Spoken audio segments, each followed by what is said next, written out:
Thanks very much. You're all very welcome to our new show, For Fact's Sake. We will take subjects that we all know something about and then amaze ourselves with some facts that we didn't know we never knew that we didn't know about in the first place.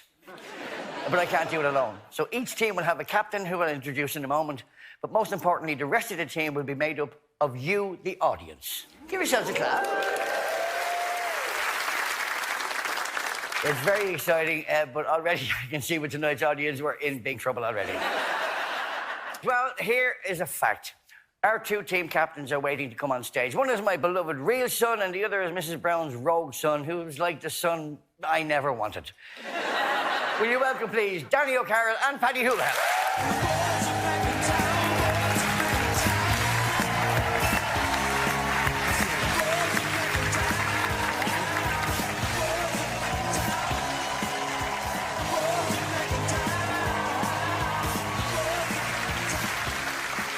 This is going to be interesting. So, Paddy, how's your general knowledge?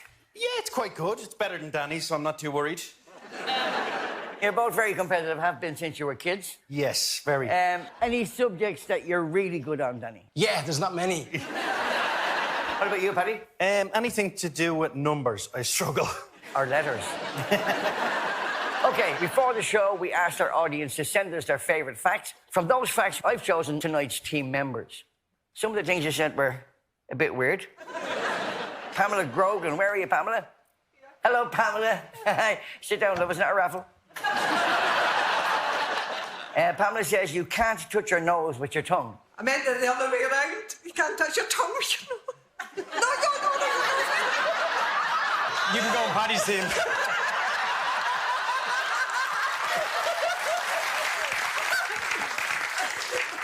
I know what you mean, Pamela, and that is why you are not on the team tonight. Joining Paddy's team are Brunton Osborne. Oh, lovely, stand up, there you go. And Zoe Millman. Hiya, Zoe. Jesus. And completing Danny's team are Nicola Sly. Hiya, Nicola. And Russell Thomas. Come on down and play for Fact's Sake.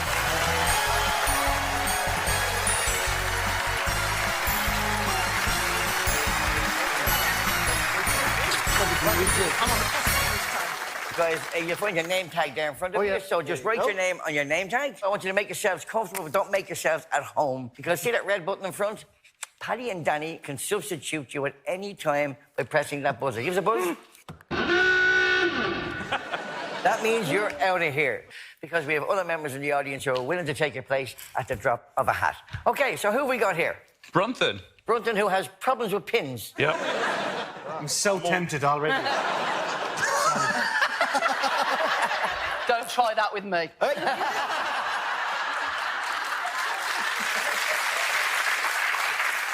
So Zoe is from Walsall. Yes. And tell me a little bit about yourself, Zoe. What do you do? I'm a science teacher. Oh, you're sitting with the wrong people here. Yeah, I've gathered.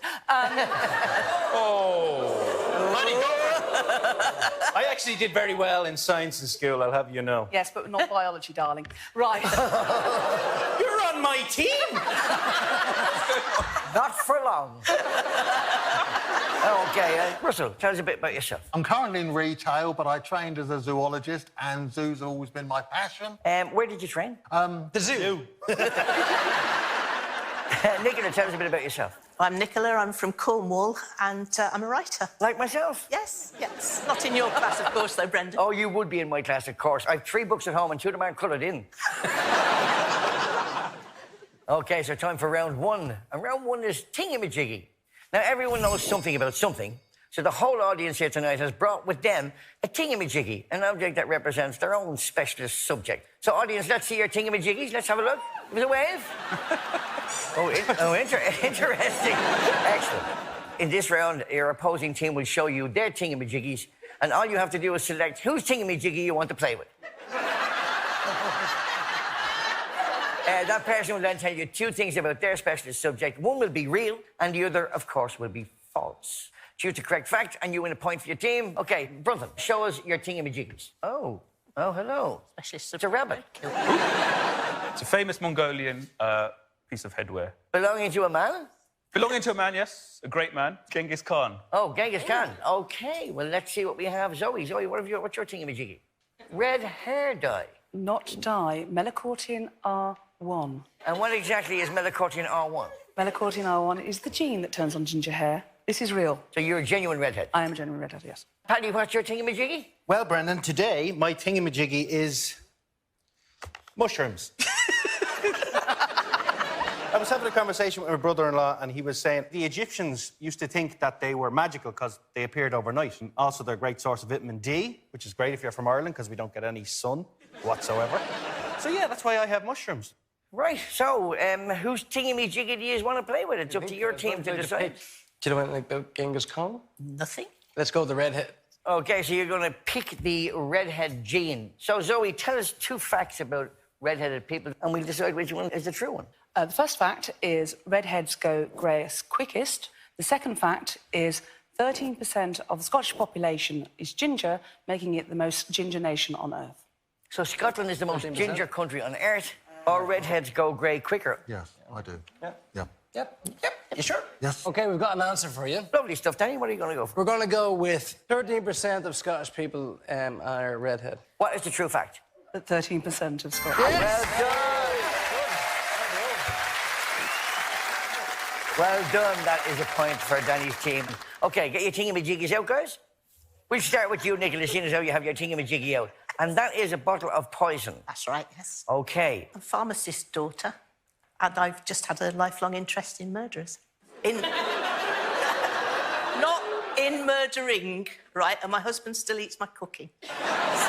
Which one? Russell, what's your thingamajiggy? Mine is a little giant panda. I'm fascinated by giant pandas because, as everyone knows, they have extreme difficulty having sex. And zoos all over the world have been trying to breed these things because basically the female, most of the time, is just not interested in the amorous male.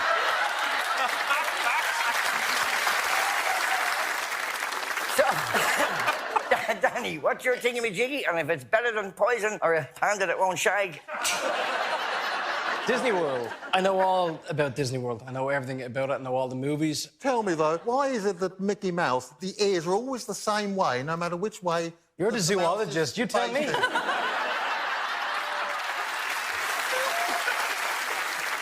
So, whose thingamajiggy do you want to play with it? I know Danny knows everything there is to know. That's a dangerous one to go for. Mind you, poison isn't much better. I like the little panda. See, I'm drawn to the panda. You're drawn to the panda? I'm drawn to the panda. Makes me want to go for the poison. So they're going to go with the panda. So, 2 facts I didn't about... make the decision we were going for the panda. Oh, sorry, Paddy, I beg your pardon. We'll go for the panda.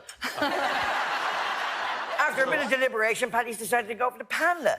So, I take it it's not just pandas, it's general animal It's question. animals in general, OK. particularly breeding animals, which is my sort of forte. Oh, yes. So, tell me a couple of facts.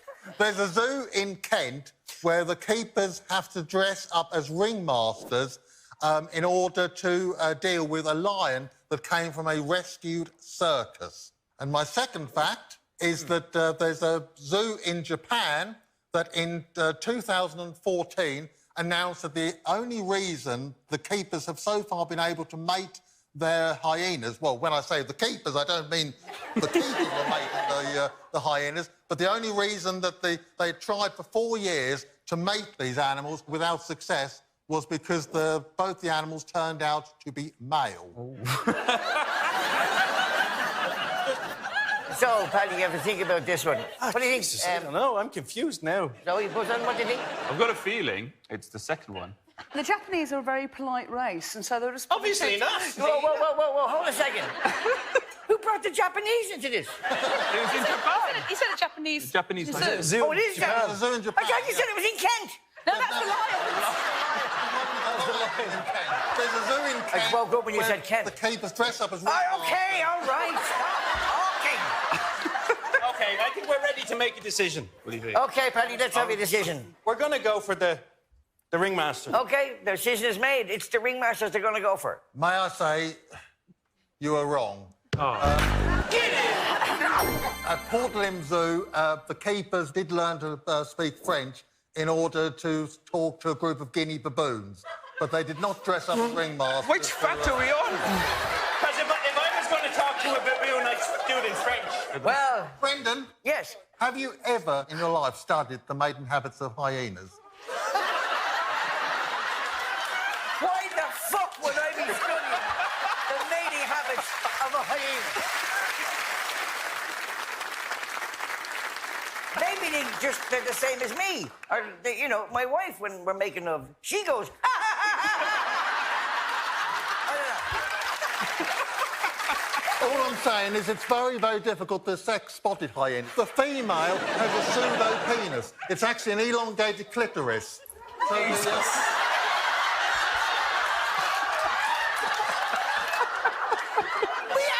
on the BBC! You can't say elongated anything! And especially not fucking clitoris! Okay. Okay, and so that ends that round, and Danny's team is in the lead.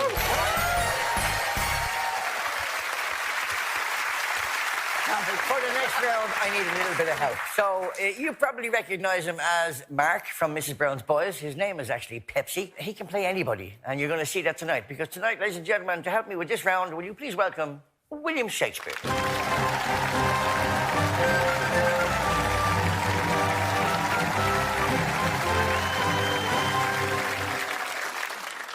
So, Willie... sorry, can I call you Willie? I prefer if you called me Will.I.Am. So, Willie has some facts here about himself. Don't you, Willie? Tell us a couple of facts. I don't like to boast, but I personally introduced over 1,500 new words to the English language. Wow. Including assassination, fashionable, and swagger.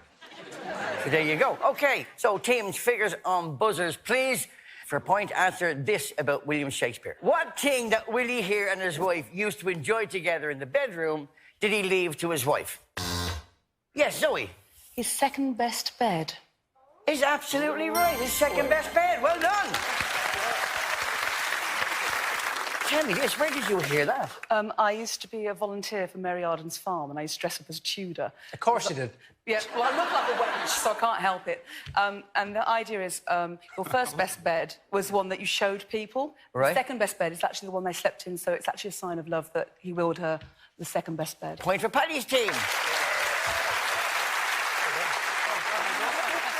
And if I may say good morrow to our friend Shakespeare. Pepsi Shield.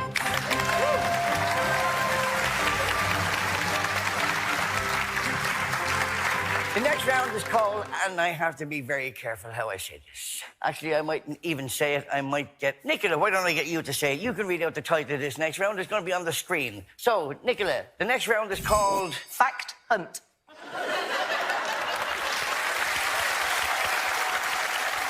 OK, we've travelled the country putting ordinary people's factual knowledge to the test. This week's fact hunt has been all... has been all about bananas.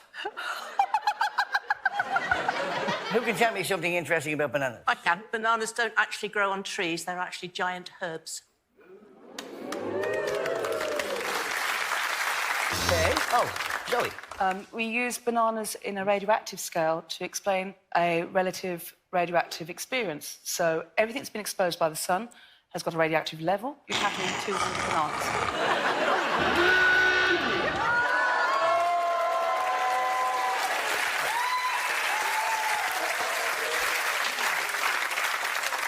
That horrible sound means that your X-ray and your 200 bananas, Zoe, are out of here. Oh. Ladies and gentlemen, Zoe was fantastic. Thank you, Zoe. OK, well, that's Zoe gone. Let's see who's going to replace her. Laura Stelly, where are you, Laura? Come on down and play backstage.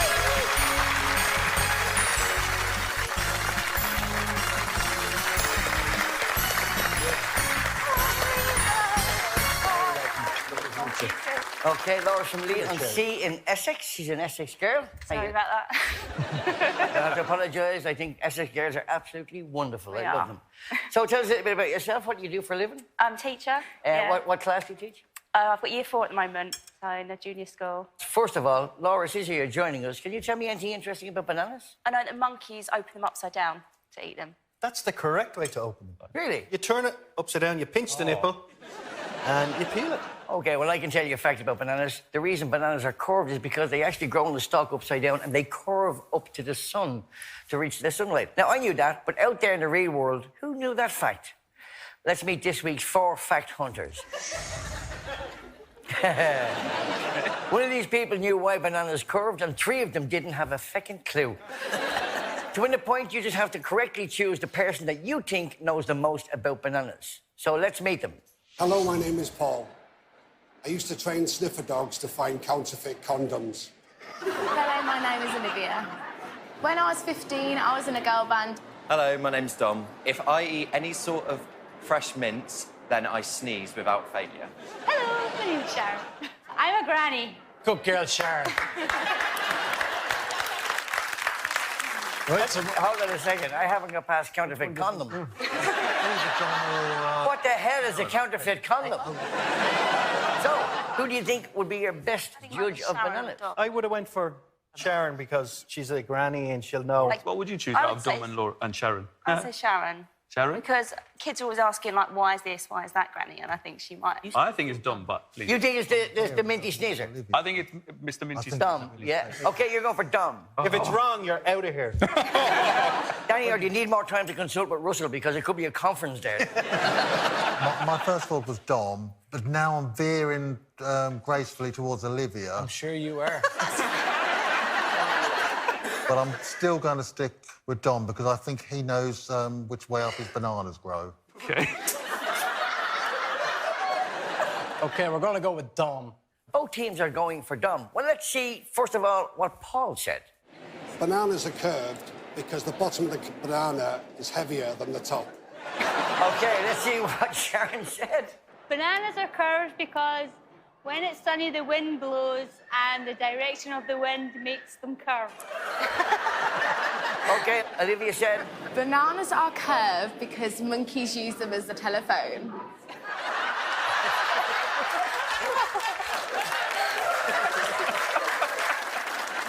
Let's see what Dom said. Bananas are curved because they grow towards the sun.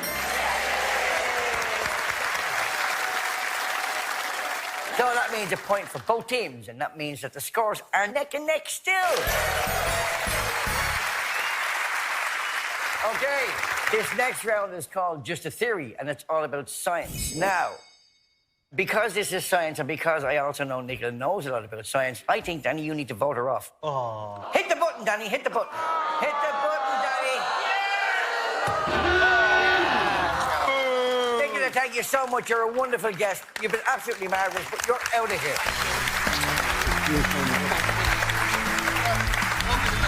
OK. Where's Josh Hunter? Josh, where are you? Josh Hunter, come on down and play backstage.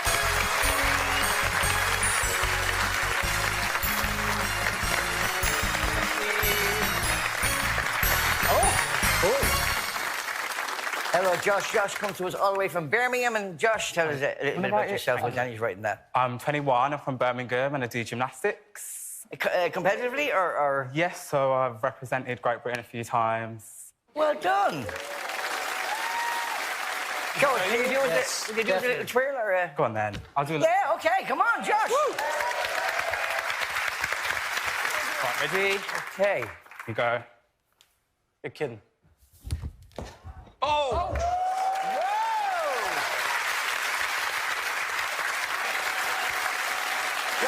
Welcome to the team. So, this next round is called Just a Theory, and it's all about science, which means I need this. To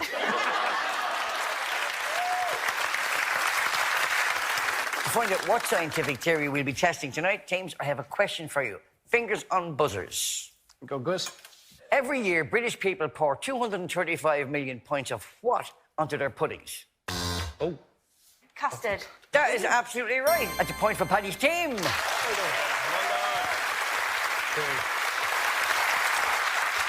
But more importantly, it also means that you get to come to my science lab and try and win another point. Because tonight, we're going to explore the science of custard. So, Paddy, who do you want to bring with you? Do you like custard? No. Well, you're going to start liking it. OK, so you're ready to learn all about custard? Let's head over to the lab.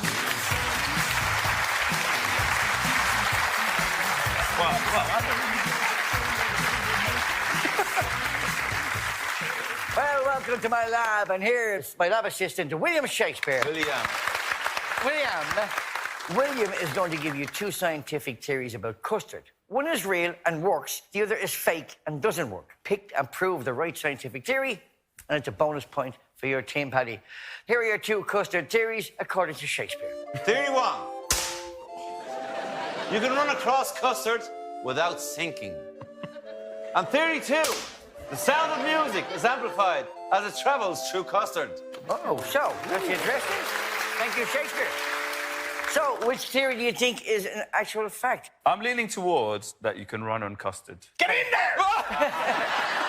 Okay, well, let's find out if you're right. Which one of you is going to run through the custard? Well, Brendan, it won't be me. Well, that's right. Paddy has an allergy, not to custard, to running. You ready? Because you're going deep. Yeah. Okay, Brendan, get your shoes and socks off, and let's see you run through this custard and sink. Run through the custard. Okay. Now, in your own time, you've got to run around in a circle 3 times. 3 times around in a circle, okay? And your time starts now.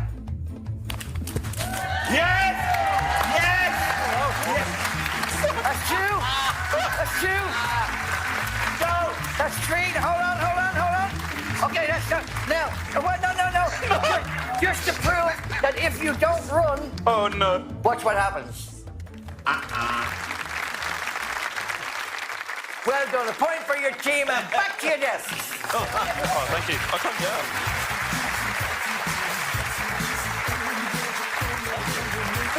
Oh, there you go. Well, yes, you really can walk, jump, and dance if you want to on custard. That's because custard is a non-Newtonian liquid. In other words, it doesn't behave like water. Sometimes it acts like a liquid, but if you apply sudden force to it, it behaves like a solid. Other examples of non-Newtonian liquids are ketchup, yogurt, and quicksand. So that's the end of that round. Paddy's team is now in the lead.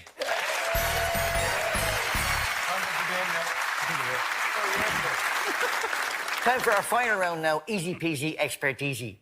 Our teams will be given some quickie questions to answer on one particular topic. This week's questions are all about sport. So let's meet our special expert. She's been presenting sport on our screens for 2 decades. Please welcome Kirsty Gallagher.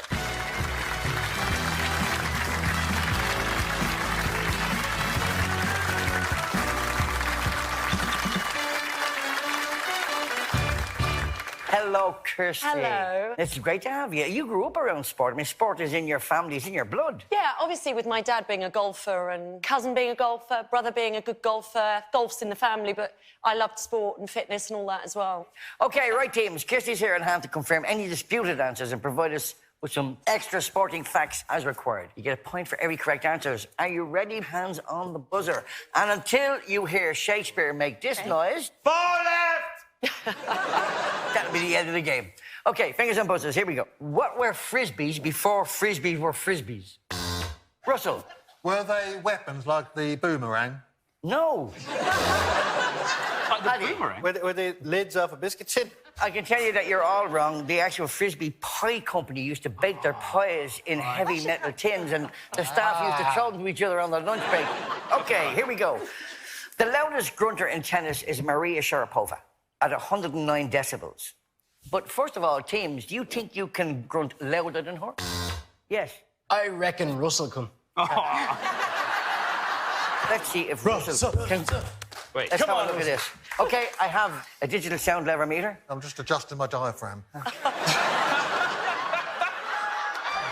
Here, let me help. OK, and you're off. Maria Sharapova's 109 decibels, and he just grunted at 113 decibels. He beat it. She's a bit more high pitch. She is a bit more high pitched. high-pitched, yeah. Let's try you, Kirsty. No. Let's see. Do you want to swing when you do? You want to? Don't think I need to. OK, here we go. Wow. I'm hitting. Yeah. I don't know what you were hitting. There wasn't a ball. She even beat you. 119 decibels. Well done. Okay, golf now. I want you to look at these trophies and try and tell me what countries you think these trophies come from. Oh. That's not right.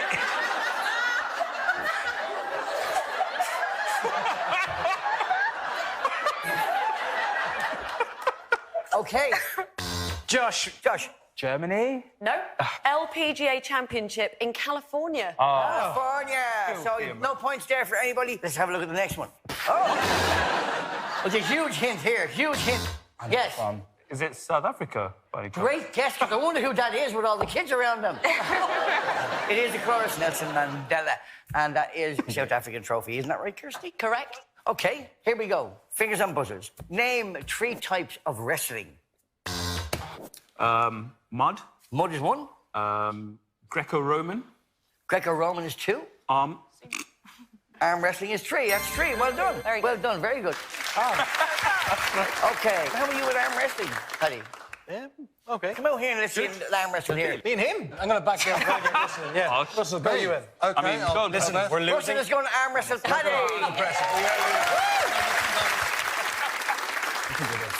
Don't look so serious, Russell. Russell, kick his ass. We're losing. Okay, put your elbow down there. Now, when I say go, take the strain now. And Russell, go.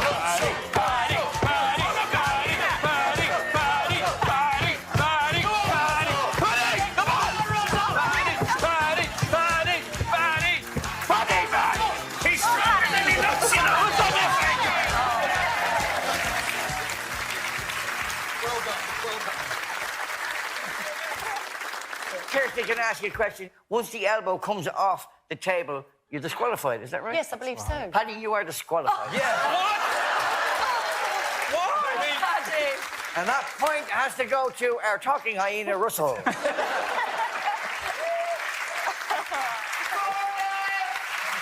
And that sound marks the end of the round and indeed the end of the show. And I can tell you that the winners this week are Paddy's team.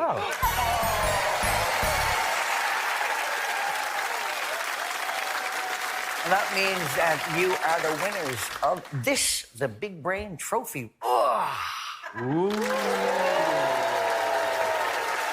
So that's it from us here. My thanks, of course, to the beautiful and talented Kirsty Gallagher. Thank you very much.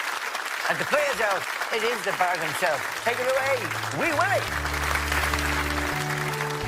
Talk and everlasting talk and dedicate them all to me. And I'll have another take your heart away.